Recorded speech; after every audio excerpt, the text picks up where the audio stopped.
Recel d'œuvres d'art, à partir de quand l'acheteur n'est-il plus de bonne foi? On en parle tout de suite avec mon invité, Célia Chauffret, avocate au barreau de Paris. Célia, bonjour. Bonjour. Alors, avant de parler du recel d'œuvres d'art, parlons ensemble de la définition du recel, si vous vouliez bien. De quoi s'agit-il? Alors, le délit de recel, il est incriminé à l'article 321-1 du Code pénal. Et c'est ce qu'on appelle une infraction de conséquence. En fait, le recel, c'est assez simple à comprendre. C'est le fait de détenir ou de transmettre un bien qui provient d'un crime ou d'un délit. Pour caractériser le recel, il faut une infraction, ce qu'on appelle une infraction originaire, il faut une infraction de base. Cette infraction-là, on peut pas être, on a l'habitude de dire, on peut pas être voleur et receleur, c'est-à-dire qu'on peut pas être poursuivi pour le recel et être aussi l'auteur de l'infraction de base. Il faut ensuite un élément matériel, évidemment, qui est le fait de détenir, de transmettre. Et il faut aussi un élément intentionnel, c'est-à-dire qu'il faut, d'une part, être au courant de l'acte de recel, c'est-à-dire qu'on ne peut pas vous poursuivre pour un recel pour un objet qui a été placé à votre insu chez vous, par exemple. Mais, et c'est là que se cristallise un peu l'essentiel du contentieux, il faut aussi avoir connaissance de l'origine frauduleuse du bien que l'on détient. D'accord, parce que si vous pensiez que c'était un vrai, par exemple, il n'y a pas cette notion de recel, c'est ça? Exactement. Et c'est souvent les personnes qui sont... la justice n'a pas encore à sa disposition une machine à sonder les âmes. Donc, les personnes qui sont poursuivies pour l'infraction de recel se défendent la plupart du temps en disant qu'elles n'avaient pas connaissance de l'origine frauduleuse du bien détenu. Donc on va en venir au marché de l'art. Pourquoi il est particulièrement vulnérable à ce risque de recel?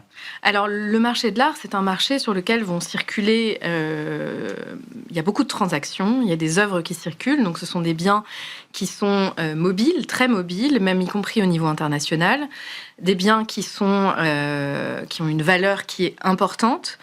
Et c'est un milieu dans lequel il y a aussi une tradition de confidentialité qui expose d'autant plus ce secteur à ce que des biens qui ont des origines frauduleuses puissent circuler très rapidement. Et j'ajoute que ce qui est intéressant avec l'infraction de recel, en tout cas pour les autorités de poursuite, c'est que cette infraction, elle permet d'élargir le spectre de la répression. Pourquoi ? C'est-à-dire que si on ne peut pas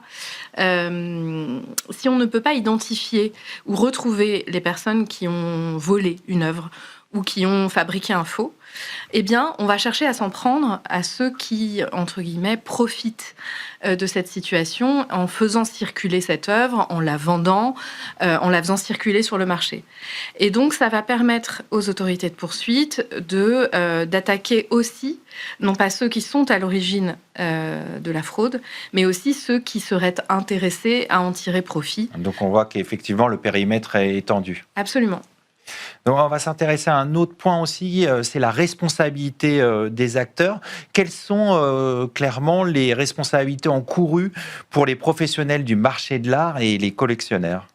Alors, il faut savoir que les pénalités pour le recel, la pénalité de base, c'est 5 ans d'emprisonnement et 75 000 € d'amende.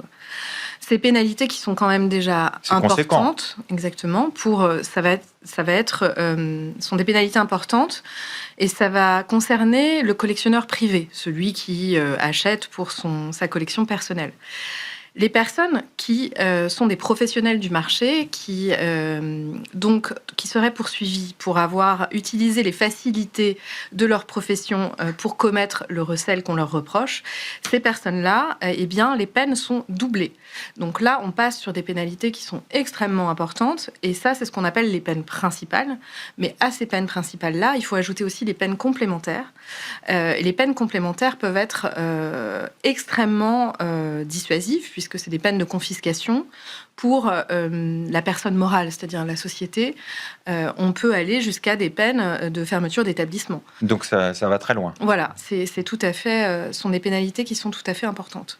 Alors, vous l'avez dit tout à l'heure, dans le recel d'œuvres d'art, ce qui est important, c'est l'appréciation de la mauvaise foi.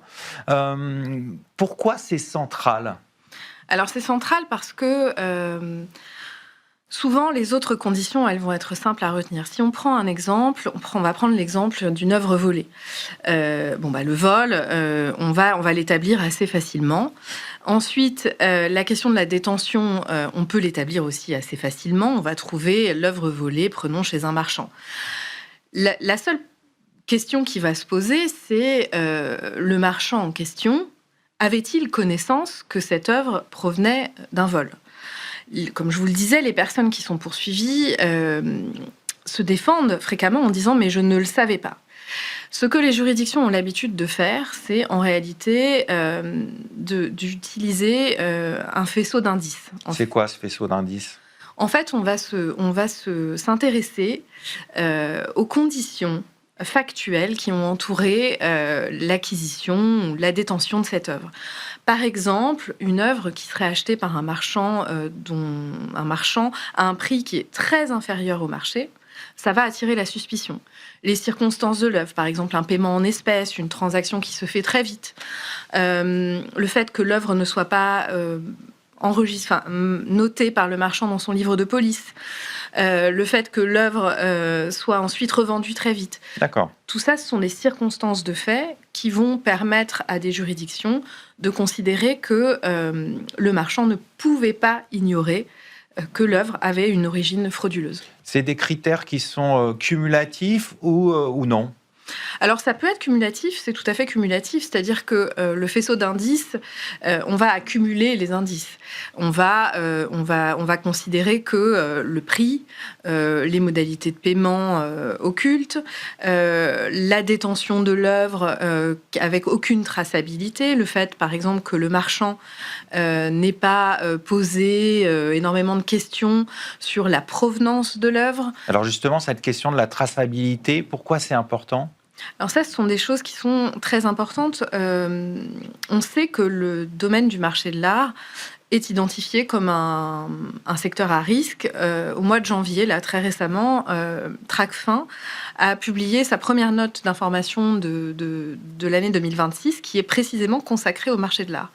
Donc le marché de l'art est identifié comme un lieu à risque, un lieu vulnérable. À cet égard, le marché de l'art, est assujetti au dispositif LCBFT, donc lutte contre le blanchiment et le financement du terrorisme, qui impose aux professionnels du marché un certain nombre d'obligations de traçabilité. De quel type d'obligations ? Alors, il s'agit des obligations d'identifier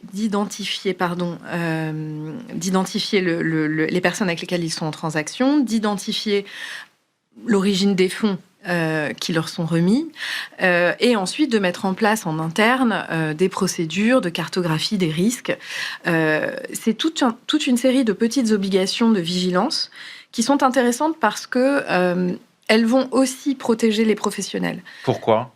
C'est-à-dire que ces obligations, elles obligent les professionnels, parce que lorsqu'un marchand est amené à faire une transaction, on lui présente une œuvre qui est une œuvre très intéressante d'un artiste qu'il apprécie beaucoup. Il y voit, lui, l'opportunité de faire une belle vente, d'avoir de la visibilité.